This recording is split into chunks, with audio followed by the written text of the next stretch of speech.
Doctora Tami Beltré, estamos conversando sobre los diferentes métodos para la pérdida de peso. Si usted tiene alguna duda, puede comunicarse con nosotros a través del 809-682-9850 y la línea internacional 833-380-0062. Recordar que la doctora Tami Beltré tiene consulta privada en Corazones Unidos en la Torre Profesional Suite 301. Allí está los miércoles de 8 de la mañana a 2 de la tarde. También está en el Centro Médico Real, en el consultorio 305, está allí los viernes de 1 a 6 de la tarde, y en el Instituto Cardiovascular del Este, INCAE, está los lunes de 8 a 12 del mediodía. Usted puede comunicarse para que pueda hacer su cita y cualquier situación de gastroenterología pueda ser bien atendida por la doctora Tami Beltré. Seguimos creciendo, Lizania, y gracias al apoyo de los colegas y de que la gente ha creído, los pacientes no, en el trabajo que quizás pudiéramos aportarle. Ahora estamos 2 días en el Centro Médico Real. Estamos los lunes. Excelente. Así es, de 1 a 7 de la noche, y los martes también de 1 a 7, de aquí para allá. Oh, excelente. Yo espero que usted siempre tenga el espacio en su agenda para venir a Cátedra Médica, porque no le queda otra opción. Claro. Entonces, sí. Doctora, mire, hay personas que se mantienen haciendo dietas y dietas y dietas para poder perder peso. Sin embargo, no logran esa meta que se proponen. ¿Cuáles son esos errores más comunes que comete una persona en ese proceso de poder perder peso? El primero es la desesperación. Que siempre lo comento, vivimos en un mundo ahora de que todo lo queremos para ya, la inmediatez. Hoy me dispongo a establecer un proyecto, a emprender, y ya mañana quiero ver los resultados. Eso no es así. Y lo mismo ocurre con la parte de la pérdida de peso. Una pérdida de peso de 1 kilo por día incluso no es saludable, no se debe realizar. Entonces, todo eso debe llevarse poco a poco. No debemos desesperarnos en cuanto a la pérdida de peso, porque para poder quemar esas calorías estamos reduciendo nutrientes, estamos reduciendo alimentación. Y estamos incluso incrementando en algunos casos la quema de estas. Entonces, eso debe ser paulatino para tener los mejores efectos secundarios. Ahora bien, si el paciente tiene alguna comorbilidad, alguna situación de salud que amerite, que obligue a que eso sea un poco más rápido, en esos casos específicos sí es entendible. Entonces, lo primero es eso. Lo segundo es que intentamos hacer las dietas o llevar el ejercicio, pero no nos auxiliamos quizás de un personal que nos pueda ayudar en eso. Entonces, quizás los nutrientes que incluimos en la dieta no necesariamente son nutrientes hipocalóricos.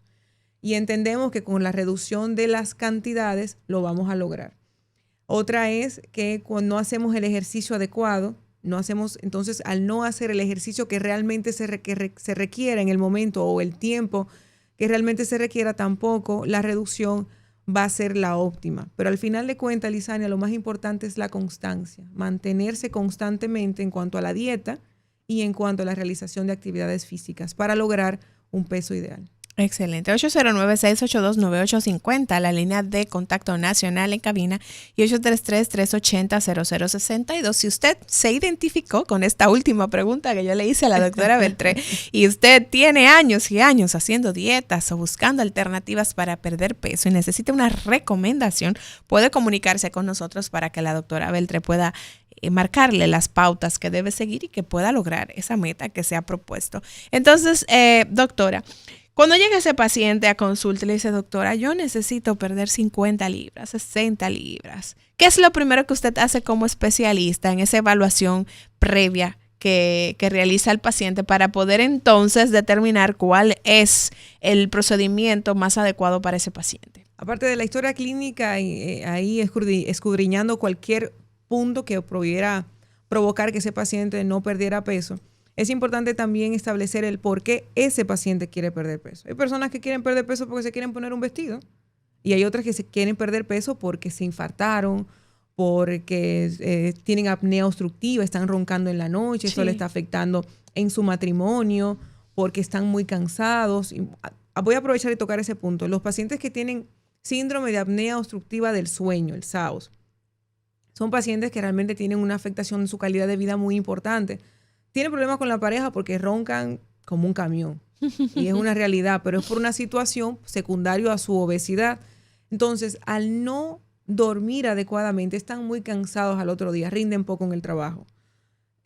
No quieren ni siquiera compartir con las amistades porque están cansados. Entonces en la noche no le alcanza el día para la noche seguir en cualquier actividad. Sin embargo, este tipo de pacientes a veces trata de hacer ejercicios, trata de hacer dieta y se estanca. No consigue los objetivos, no consigue metas. Ese paciente, por lo general, que ya ha llevado un tratamiento, que ya ha incorporado la dieta y el ejercicio en su vida, es un candidato excelente para la colocación, por ejemplo, de un método temporal. ¿Por qué? Porque ese método temporal, refiriéndome específicamente al balón gástrico, lo que hace es que te ayuda, te acorta el camino a reducir ese peso, pero cuando se retira ese balón, como ya adquiriste un estilo de vida saludable, lo puedes mantener. Entonces, doctora, mire, antes, para una persona optar, por ejemplo, por un procedimiento como una cirugía bariátrica, que era lo que más se utilizaba en décadas anteriores, la gente debía tener un sobrepeso considerable. ¿Cuántas libras de más debe tener un paciente para usted decir, no, debes optar por este procedimiento o por este procedimiento? O cuando usted dice, no, mira, con dietas tú lo resuelves. El paciente que tiene sobrepeso, un índice de masa corporal entre 25 y 30, sin comorbilidades, siempre se le va a dar el chance con dieta y ejercicio. El paciente que tenga sobrepeso con comorbilidades, con otra enfermedad asociada, sí pudiera ser ya candidato a un método temporal, por ejemplo, un balón gástrico. El paciente obeso, un índice de masa corporal por encima de 30, aunque no tenga comorbilidades, también pudiera ser porque está en la antesala de adquirir esas enfermedades. Ahora bien, el paciente ya en obesidad tipo 2, que sería un índice de masa corporal por encima de 35, ya obesidad mórbida, un IMC por encima de 40, lo que le toca es cirugía bariátrica, ya sea gastroplasia o cirugía o quirúrgica propiamente dicha. Excelente. Vamos a escuchar a la gente. Buenos días, Cátedra Médica. Hola, Liz. Hola, Albert. Adelante. Un saludo especial para la doctora Beltré también. Muchísimas gracias. Muchas gracias por su saludo. Sí, doctora, saque su tiempecito siempre, sí. Claro, yo le dije que... urgencia, aguanta un momentito que tengo un programa ahora que tengo que dar la información a la población. Antes de mi pregunta a la doctora, quisiera saludar a la Fontana por aquí y decirle que el último programa donde se hizo sobre la problemática escolar, que tiene que ver con la salud comunitaria también, porque un programa de salud, hizo un enfoque preciso donde dijo que las escuelas es el reflejo de la problemática de la sociedad y de los hogares. No tiene desperdicio. Así es. Quiere que se encuentre, estoy de acuerdo con ese punto. Doctora, me pregunta, veo que muchos médicos, muchos especialistas están enfocados en la obesidad y debido a la alta frecuencia de esta patología. ¿Cuál es la primera causa de la obesidad en estos tiempos? Si es la nutricional, si es la genética, una combinación de ambas, ¿cuál? Porque entonces el mundo está comiendo, si es la nutricional. ¿Cuál es la primera causa? Y la otra pregunta de Elizabeth, tomando nota. Claro, en eso estoy. Sí, cuando se habla de la neurogastroenterología, es una combinación de dos especialidades, enfocada en una. Ya vemos que una hipertensión arterial, un infarto, es referida al cardiólogo, o quizá una úlcera gástrica o una gastritis al gastroenterólogo, convulsiones, etcétera, al neurólogo. ¿Cuáles son las principales patologías que deben de ser referidas directamente al neurogastroenterólogo? Por ejemplo, yo como médico primario, por ejemplo, digo, bueno, tengo que referirte porque tú tienes esta patología al neurogastroenterólogo. ¿Cuáles son ellas? Por lo menos las primeras tres, si es posible. Un excelente. Abrazo, señora. Gracias a ti, Albert. Adelante, doctora. Albert, brillante tus preguntas. Y Lisania, ya tienes el compromiso de cada vez que yo esté aquí llamar a Albert para que escuche el programa. Albert siempre nos llama, siempre nos escucha, siempre tiene buenas preguntas para nosotros. Sí. Bueno, respondiendo a la primera pregunta, que está relacionada a la obesidad, de por qué siempre hablamos de ella, ya lo había comentado al principio, es la primera pandemia crónica no transmisible que tenemos. Realmente el mundo está obeso. Y eso se debe, no es a un trastorno genético, ni siquiera a las enfermedades como tal, sino a una disminución en la actividad física con un incremento en la ingesta. Estamos comiendo demasiado, comida chatarra, comida ultraprocesada, comida hipercalórica, con muy poca actividad física. Entonces, lógicamente, vamos a acumular todo eso en nuestro organismo. Nuestro organismo todavía está en la época de las cavernas, en donde tiene que almacenar energía, tiene que almacenar nutrientes para esos días donde quizás no haya. Pero por el advenimiento de la tecnología, por cómo estamos ya esos periodos de ayunos prolongados ya no existen. Entonces siempre estamos con la ingestión excesiva de alimentos, la ingestión excesiva de calorías cuando no necesariamente las necesitamos. Entonces es la combinación del incremento de la ingesta de alimentos con una disminución en la actividad física. Y respondiendo la segunda pregunta en cuanto al papel de la neurogastroenterología, se va a referir al neurogastro, el paciente que tiene trastornos digestivos que no se resuelven con terapias convencionales. Estreñimiento refractario que no responde a primera línea de tratamiento, enfermedad por reflujo gastroesofágico que no responde con la terapia convencional también, y en los pacientes, para colocarte solamente 3, en los pacientes que tengan dispepsia funcional que tras haberse eliminado quizás el Helicobacter pylori aún persiste con la sintomatología de dolor en epigastrio, sensación de plenitud gástrica y distrés postpandrial. Bien, vamos a seguir escuchando las inquietudes de la gente. Buenos días, Cátedra Médica. Cátedra Médica. Buenos días. Yo no sé si hablaron del tema porque sintonicé ahora, pero quería preguntar. ¿Sí? Hola. Sí, ¿me escucha? Sí, ahora sí, diga. Acerca de los Ozempic, Saxendra, Wegovy, que creo que es semaglutida, ¿qué dice la doctora del uso de esos fármacos con el propósito de adelgazar? Excelente. La doctora le va a responder en breve. Buenos días, Cátedra Médica. Buenos días, saludos. Como siempre, interesante el programa. Gracias. Doctora, una pregunta. ¿Usted da acompañamiento a personas que creen estar sanas o solamente usted interviene cuando hay patologías para fines de pérdida de peso? Le escucho, gracias. Bien, adelante, doctora.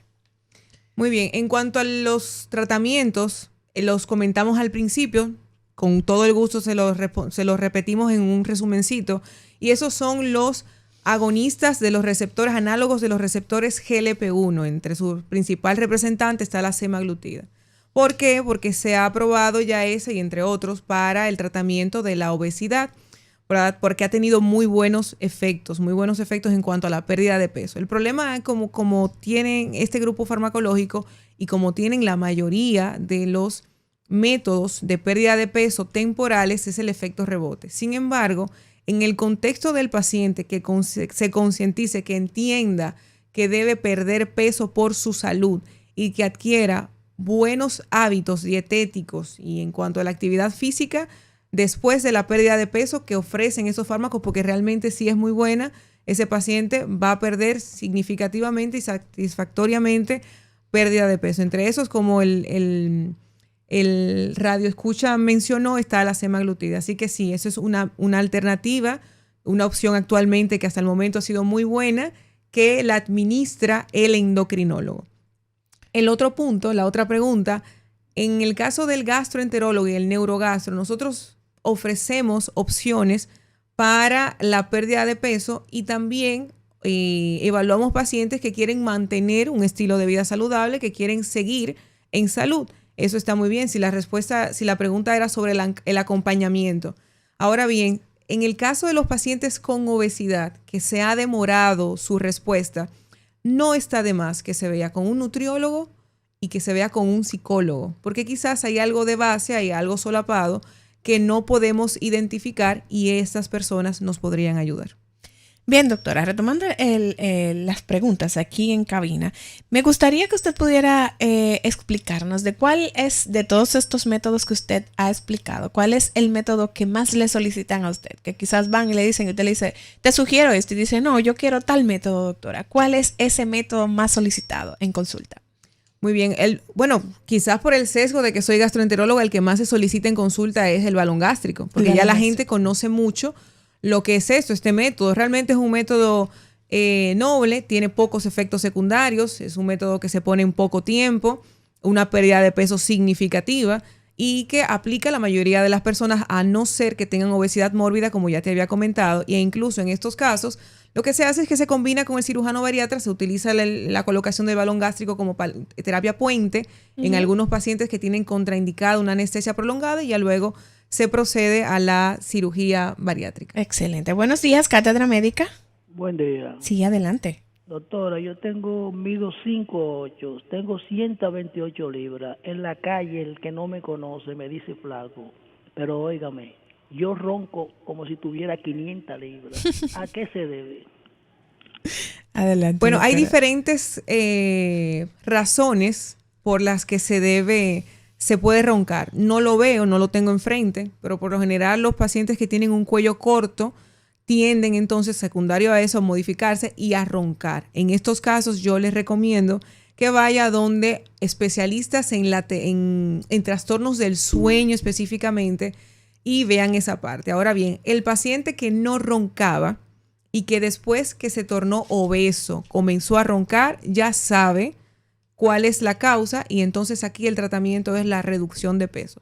En su caso, que realmente por lo que me está explicando, 5'8", 128 libras, es un paciente delgado, habría que investigar si tiene algo más, algún trastorno en la anatomía de faringoesofágica, de las cuerdas vocales específicamente, a ver qué está ocurriendo ahí, que obstruya parte y entonces provoque el sonido. Por lo general, los expertos en esto son los que se encargan de las terapias o específicamente de las patologías relacionadas al trastorno del sueño.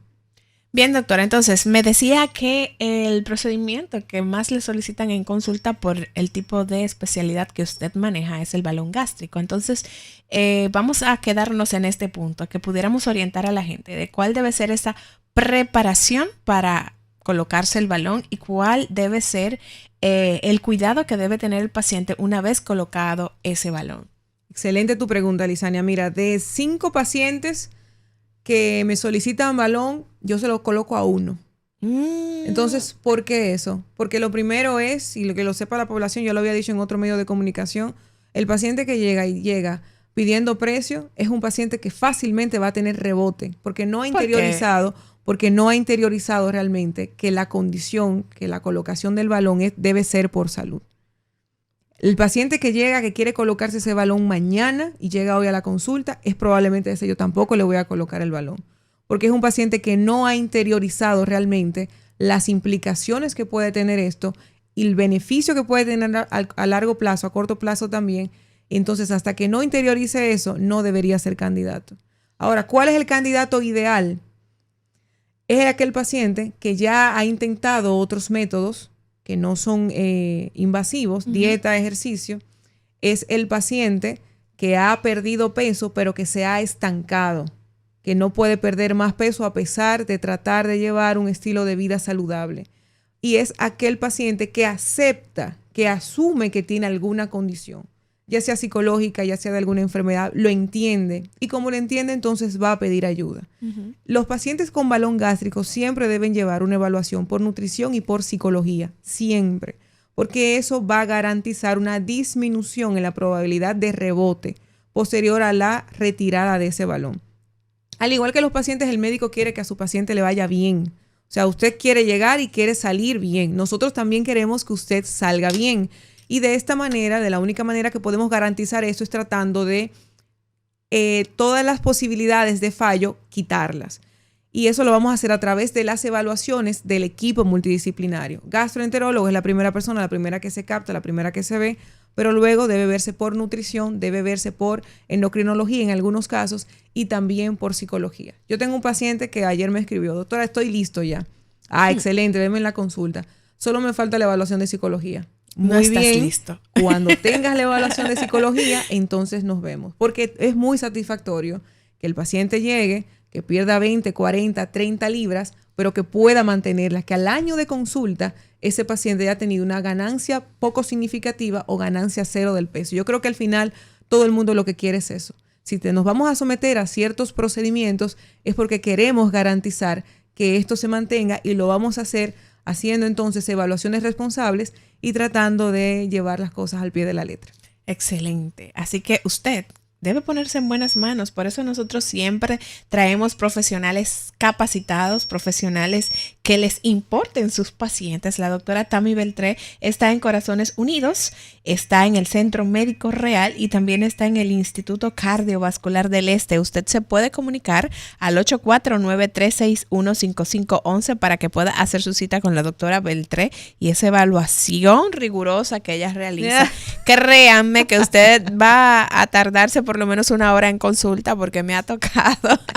Pero va a salir de ahí satisfecho y va a salir de ahí con una evaluación adecuada. Doctora, entonces, considerando lo que usted acaba de indicar, de que llegan 5 pacientes y de esos 5 pacientes quizás a uno usted le coloca el balón gástrico. Y además de estos puntos que usted señalaba de que es importante que el paciente pase por nutrición y por psicología primero, ¿hay alguna condición de gastroenterología que pueda impedir que a ese paciente se le coloque un balón gástrico? Claro que sí, los pacientes que cuando se le hace, y por eso es importante colocar un balón después de haber realizado una endoscopia. Si usted no tiene una endoscopia realizada, no, por favor, no se coloque un balón porque puede tener algo ahí que no se sepa y entonces eso traerle complicaciones en su salud. Sí. Pacientes que tengan úlceras, pacientes que tengan alguna lesión, algún tumor, algún pólipo que primero haya que extraer y sobre todo los pacientes que tengan hernias, no se les puede colocar el balón. Lamentablemente son contraindicaciones para la colocación del mismo.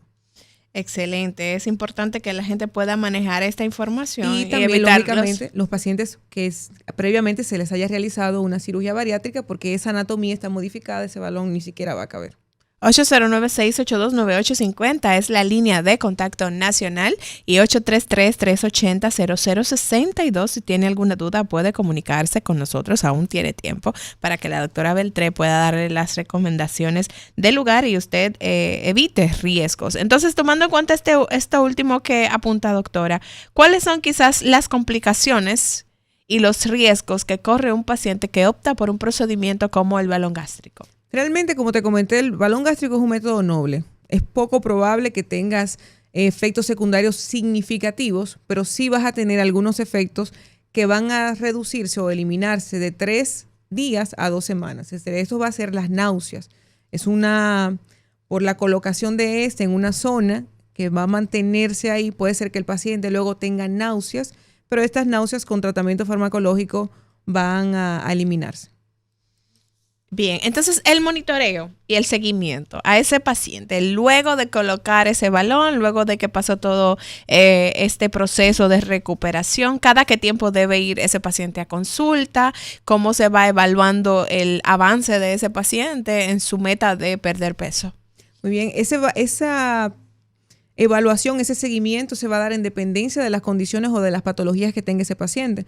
Por lo general, con el gastroenterólogo se ve al segundo día, después de la colocación del balón, a la semana, y si no tiene nada, se ve a las 2 semanas o al mes, pero con el nutriólogo sí se debe ver más rigurosamente porque entonces comienza a perder peso para que éste suministre los requerimientos que necesites. Recordar que el balón gástrico es un método físico, lo que estamos es colocando una estructura para que la cantidad de alimentos que entren sean menores, pero esta poca cantidad de alimentos debe ser óptima para los nutrientes que se necesitan, por lo cual debe llevar también un seguimiento muy estrecho con el nutriólogo.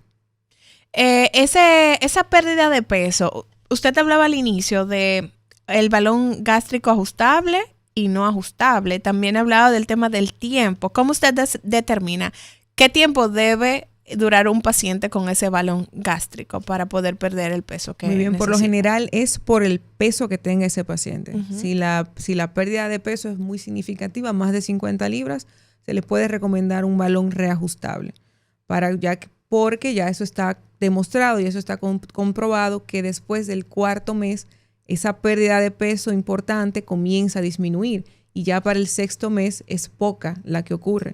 Entonces, en esos casos, entre el 4º y el 6º mes, en el balón que tenga esa característica, que tenga esa condición, se reajusta. Cuando se reajusta nos referimos a que se coloca un poco más de la solución para este balón, uh-huh. Se instila un poco más de solución, se aumenta el espacio, el tamaño de y entonces ya con eso el paciente sigue perdiendo peso. Bien, vamos a darle chance a la gente. Buenos días, Cátedra Médica. Bueno, ahora sí se programa está bueno, señores. Adelante, Albert.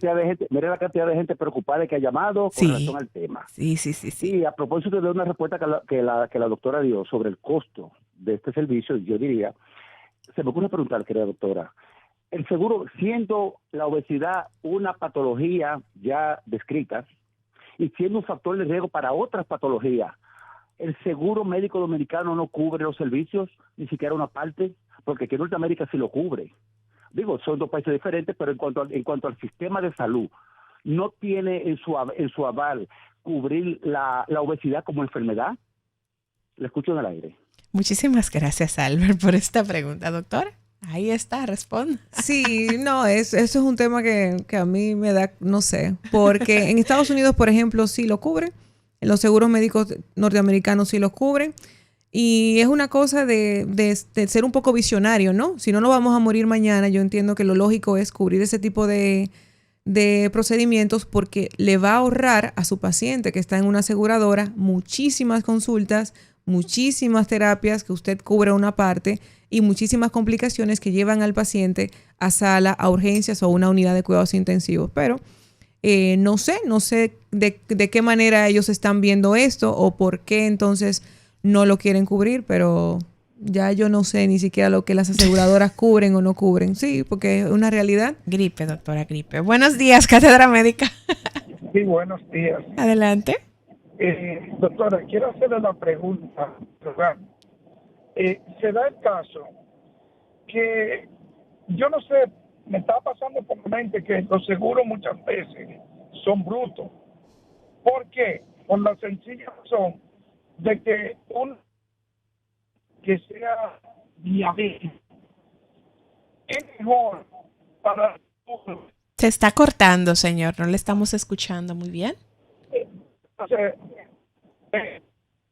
Bueno, intente comunicarse una vez más porque aparentemente está teniendo problemas con la señal. Pero yo creo que él iba por la misma línea nuestra. Porque sí. Él estaba hablando de que sí, un paciente diabético, claro que sí, es mucho mejor. Los medicamentos por lo general son costosos. Y si el medicamento es bueno, es más costoso todavía. Entonces la aseguradora tiene que cobrar cubrir parte de esa farmacoterapia que es prolongada. En el caso de los pacientes hipertensos, en el caso de los pacientes diabéticos, eso es de por vida. Si nos ponemos a calcular, sale mucho más caro. Claro. Cambiando un poquito de tema, haciendo un paréntesis, los pacientes con enfermedad por reflujo gastroesofágico en Estados Unidos se cubren los estudios, pH-metría, manometría, por eso.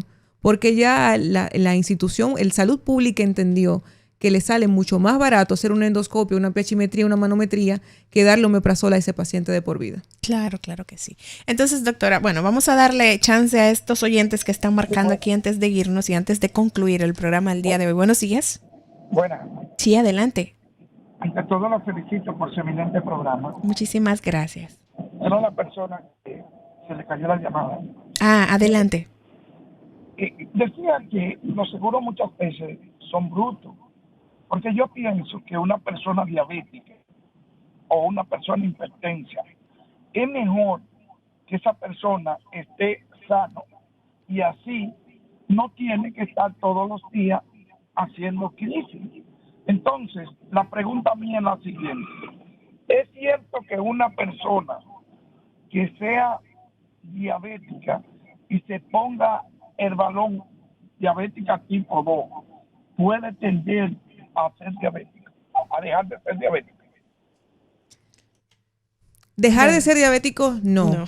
Pero sí es verdad que tiene menor resistencia a la insulina. Eso sí es una realidad. Los pacientes que tienen comorbilidades tienen mejor respuesta al tratamiento, incluso reducción de la dosis terapéutica, de la dosis que tienen en la farmacoterapia que utiliza, e incluso el intervalo. Si anteriormente el fármaco lo utilizaban cada 8 horas, pudiera colocársele cada 12, gracias a la disminución del peso. Cuando nosotros somos obesos, independientemente del tipo que sea, cuando somos obesos, el organismo está en inflamación crónica. Estamos en un estado de inflamación crónica que afecta a todo nuestro organismo. Al disminuir entonces ese peso, esa inflamación crónica también disminuye y vamos a tener mucha mejoría en cualquier órgano de nuestra economía. Doctora, entonces antes de irnos, recomendaciones a la gente que nos escucha que quizás está considerando optar por un tipo de métodos de estos que ha explicado hoy aquí para la pérdida de peso, de qué hacer para poder poder tener un máximo resultado en esa pérdida de peso que desea. Lo primero es no normalizar la obesidad. República Dominicana es un país que tiene una tasa elevada de obesidad, y para nosotros el obeso es hasta estéticamente bonito. Eso es salud, doctora, dice la gente. Sí, un niño gordo. Está gordo y colorado. Ay, qué bonito, está mirar el obuche. No podemos normalizar la obesidad. La obesidad es una enfermedad. Ese es el primer punto. Segundo, no podemos buscar un método tampoco por estética. Hay que crear la conciencia de que realmente esto es por un problema de salud a corto o largo plazo. Tenemos que entenderlo así y buscar ayuda cuando entendamos eso para que nos orienten al mejor método. Y tercero vamos a comenzar por los primeros métodos, o sea, disminución de la ingesta calórica, una mejor dieta y la incorporación de actividad física.